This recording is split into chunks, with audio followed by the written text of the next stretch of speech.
Hi guys! Gusto ko lang po i-share sa inyo kung paano ko pa na-update yung tax information ko sa payout ni Facebook. So, ako din po, katulad po sa inyo, yung business type ko po is non-profit instead of individual.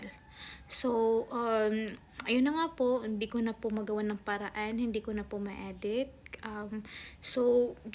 Try po akong mag-message kay Meta support team.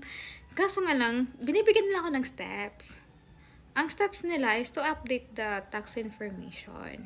Kaso nga lang, hindi siya tugma dun sa gusto kong mangyari. Hindi ko alam kung that's on automated system lang ba yung magre-reply. Okay? So, ang sinasabi doon, yung reply ng message ko, is i-update ko yung tax information para mawala yung hold ng payout ko. Ayan siya, kung makikita nyo. Yan yung reply.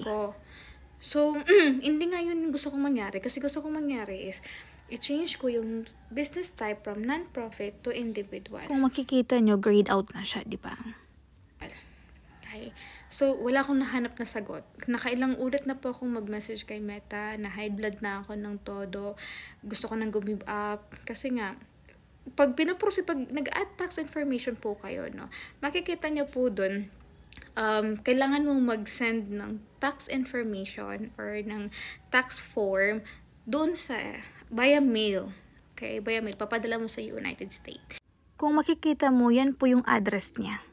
Hindi nga ako business owner at wala akong business tax. Okay?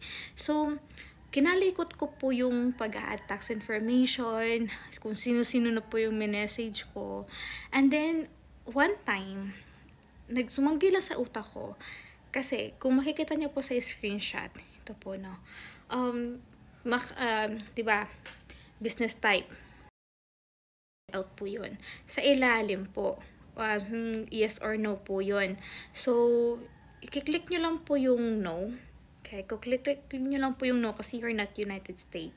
And then, after po nun, mamimili po kayo kung anong type po kayong under tax. So, ang ilalagay nyo lang po is disregarded entity.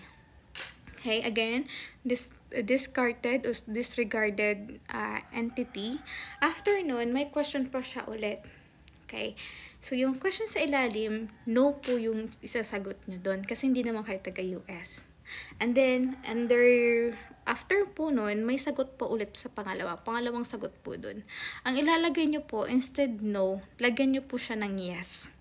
Okay, i-click nyo po siya ng yes, and then you will proceed to the next page kung saan mo siya ipipill up yung mga form. No need na po i-print si W8 8BIN-E. I believe that's the form of information or the form. Wala kasi akong steps na kasi nga hindi ko na mabalikan yung steps na meron ako kasi nga naset up po na. Hindi ko na videohan kasi nga wala sa plano, wala talaga. Hindi ko talaga akalain na maset up ko ngayon tax kasi nga kinakalikot-kalikot ko nga lang siya. So again, pagka pindot niyo po ng add tax information, continue lang yun, 'di ba? Kasi ilalagin nga yung Facebook mo. And then, pupunta na po kasi isang page where makikita mo doon business type, individual or non-profit. So, ay individual or business. So, naka-business na po doon. And then, after nun, no, because you're not US. Hindi ka taga-US. And then, the second is discarded, or disregard, hold on, basta yun, disregarded, i-check nyo lang yun sa screenshot dyan, check nyo dyan, and then, after nyo makuha yun, pangalawang tanong, no, and then, pangatlong tanong pala, no, and then, pang-apat na tanong, yes, okay, and then, follow the prompt. And then, makikita na mapupunta na kayo sa part na parang mag-i-signature lang kayo. Then, proceed. Automatic po yun.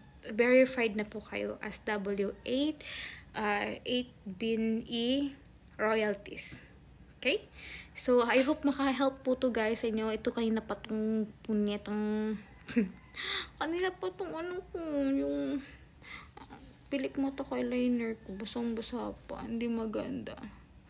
Okay, so yun naman, sana maka-help at sana makatulong. Kasi kahit anong message niyo po, wala pong mangyayari, hindi na po mababago yan. Okay, thank you po.